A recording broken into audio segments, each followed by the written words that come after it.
விளையாடி நேயர்களுக்கு சாய் சுதாவின் அன்பு வணக்கங்கள்.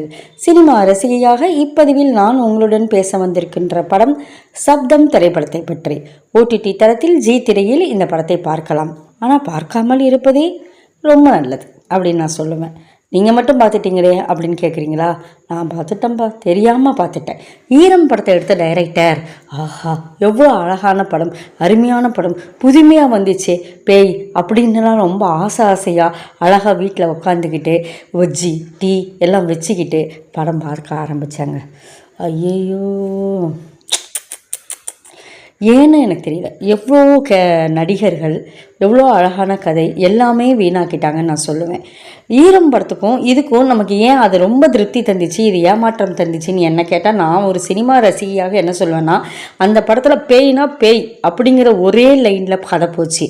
ஆனால் இந்த படத்தில் பேய், பிளாக் மேஜிக்கு, மெக்சிகோ நாட்டு பிளாக் மேஜிக்கு, அதுக்கப்புறம் நம்ம நாடு, அதுக்கப்புறம் மெடிக்கலு, அதுக்கப்புறம் சயின்ஸு, இன்னும் என்னென்ன இருக்குதோ புதுசாக என்னமோ சொன்னேன்.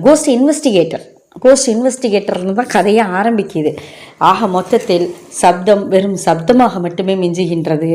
எந்த ஒரு திருப்தியும் தரல. அது ஒரு இசையாகவோ அது ஒரு பாடலாகவோ மாறலை. அதில் சொல்கின்ற விஷயங்கள், அந்த கோஸ்ட் இன்வெஸ்டிகேட்டர் அப்படிங்கிறப்ப நம்ம மனசில் ஒரு விஷயமாவது போய் தங்கணும். ஏன்னா உண்மையிலேயே அந்த மாதிரிலாம் இருக்கிறாங்கங்கிறாங்க, சயின்ஸுங்கிறாங்க, மெடிசனுங்கிறாங்க, எதுவுமே மனசில் தங்கலைங்க. அதுதான் ஒரு என்ன சொல்கிறது, ஒரு அந்த படத்தின் குறை அப்படின்னு நான் நினைப்பேன். கதைன்னு பார்த்தா அந்த நாட் என்னன்னு பார்த்தா அது ஒரு அழகான கதை தான், ஒரு புதுமையான கதை தான். ஆனால் அது சொல்ல வந்த விதத்தில் டைரக்டர் ரொம்ப குழம்பிட்டாரு அப்படின்னு நான் நினைக்கிறேன்.